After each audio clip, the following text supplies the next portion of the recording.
The first thing I remember is the smell of old wood, incense, and sweat mingling uneasily together beneath the cracked stained glass of our neighborhood parish hall. The scent never changed, no matter the season. But that afternoon I felt it differently, almost physically, like a punch under the ribs. My mother's hand hovered at my back, her palm flat and warm, keeping me standing tall even as her voice, tight with fear, hissed in my ear. "Miguel, poor favor, just apologize." My heart galloped but my tongue stayed still. The hush in the room built, tense and suffocating, as I faced the semicircle of folding chairs and judge-like faces. I could make out every wrinkle in Senor Herrera's brow, every glint off Mrs. Alonso's glasses, every sideways glance darting from cousin to cousin, neighbor to neighbor. Someone's child coughed, Marisol, I think. Her mother pressed her lips together, looking everywhere but at me. Father Ricardo stood in front of me, tall and tired. His eyes were soft, but his voice had that sharpness I'd come to dread. "Miguel," he said for the third time, "explain to your community why you walked away from your duties, why you have made this scene, announcing ambitions rather than helping your family." I tried to swallow the taste of metal flooding my mouth. I wanted to explain how it felt, lying awake at night, images flickering behind my lids, a boy's dream of distant places, laughter caught in sunbeams, color and shadow rippling at the edge of morning. I wanted to say how, for as long as I could remember, I'd watched the world through an invisible lens. How at age 10 I saved every euro I could find, birthday coins, skipped lunches, to buy a battered old camera from the flea market, and how from the very first click, my mind began cataloguing lives in snapshots. But instead my voice shook. "I just want to be a photographer." The words seemed foolish the moment they left me, echoes bouncing weakly off the walls. The laughter started small, tight and high in the mouths of the older boys at the back. It bubbled up, mean and contagious. My Uncle Carlos made a noise, a strange, choking grunt. My cousin Alba rolled her eyes, mouthing something to her friend about artistas locos. Someone clapped, sharp as a gunshot. "Listen, Hijo," barked Uncle Javi, rising half out of his seat.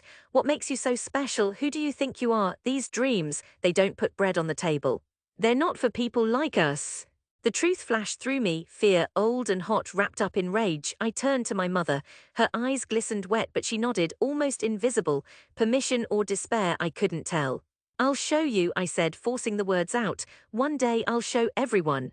Laughter again, harsher now. Father Ricardo sighed. "Let us pray for clarity," he intoned. As the others bowed their heads, I kept mine level, staring straight ahead at the old wooden cross above the stage. I felt hatred for the first time then, not for anyone else, but for my own weakness, my inability to speak the fullness of my heart.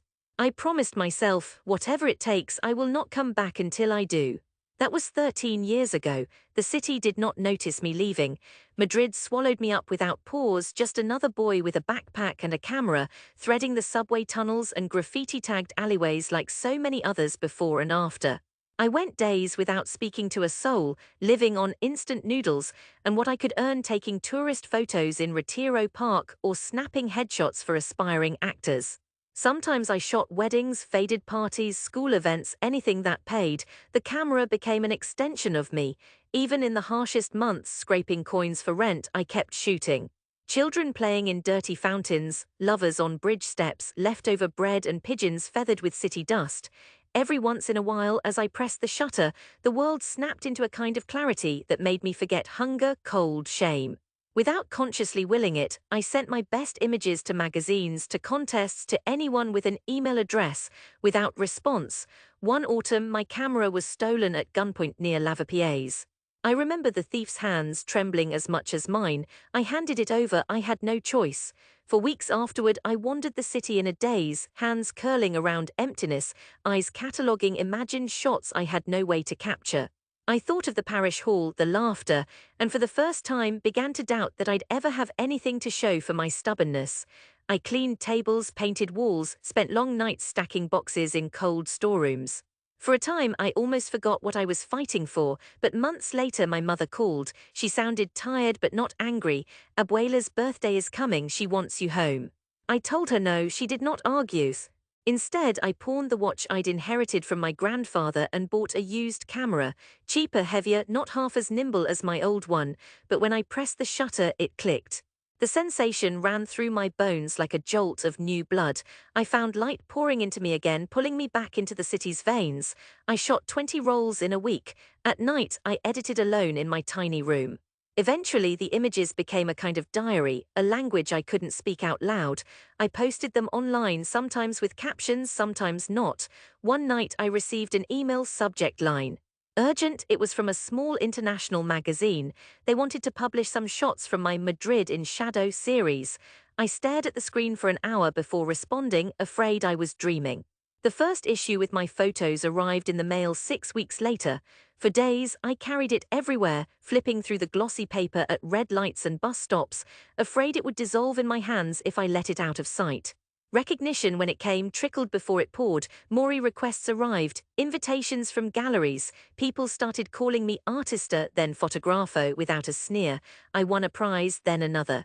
Within 2 years, my photo journal about street musicians in Madrid was covered by a European news channel. They interviewed me, sitting awkwardly in a borrowed suit, heart pounding. I spoke clumsily, sweat on my brow. But afterward, people stopped me on the street, asking if I could take their portraits, telling me about their children, their memories. Strangers, not family, were the first to call me successful. Sometimes at night I traced the memory of that parish hall, the derision in my uncle's smile, the way my mother looked small and cornered, as if afraid to hope too much. I tried to let it go. But it stuck, a splinter wedged under the nail, nagging and aching, even as I mapped new worlds with my lens. One morning in late spring, my mother called again, voice trembling with an emotion I could not immediately place. "You've been invited home," she said. "They want to see your work. The parish is hosting a festival. The whole barrio will be there, even the alcalde." She paused. "Will you come, Hijo?" I hesitated. The truth was, my life in Madrid no longer needed validation from my old neighborhood, but something drew me, curiosity, revenge, or maybe just hunger for a kind of acceptance I'd never known. I said yes softly and heard relief like a breath on the other end. I rented a car and loaded it with framed prints, old cameras, and the magazine covers with my name in bold. The drive northeast from the city center was tense.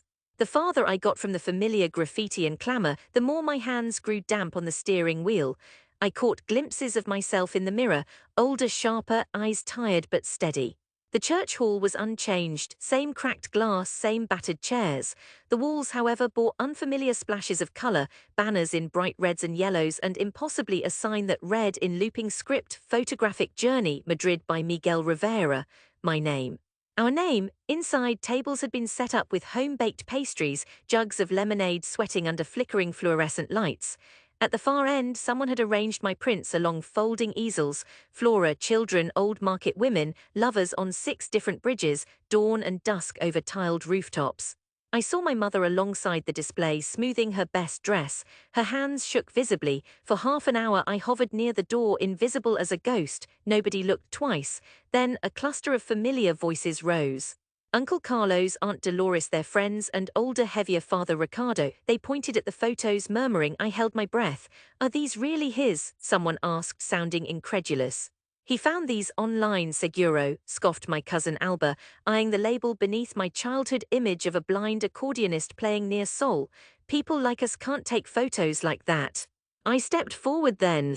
The room did not fall silent, but the cluster of old friends and family parted, as if unwilling to block me outright. My mother beamed, proud and uncertain. Father Ricardo nodded, searching my face for some sign of arrogance, of apology. "You have done well for yourself, Miguel." "I needed you to see," I said. "I never could explain before, but this," I shook my head, gesturing around, "this is what I saw always." Uncle Javi, greying at the temples now, came to stand in front of a photo I'd taken the winter before. Children in makeshift capes dashing through snow-dusted alleyways, laughter suspended midair. "You made this," his voice was brittle. "I did," I answered, "with the cameras you all said wouldn't buy dinner." He stared, then frowned. "But the magazines, the TV, was all that true?" I pulled from my bag a leather-bound folder heavy with clippings. Quietly I began to stack them on the table before him, international features, awards, letters of invitation from cities I'd never had time to visit. The parish kids gathered round, eyes wide. A low muttering swelled through the crowd. Skepticism gave way to awe, then strangest of all, something softer, almost pride. "This is Madrid?" asked Senora Alonso, touching the edge of a sunrise photo reverently. And Barcelona and Seville, I replied. But mostly here people like us, our lives.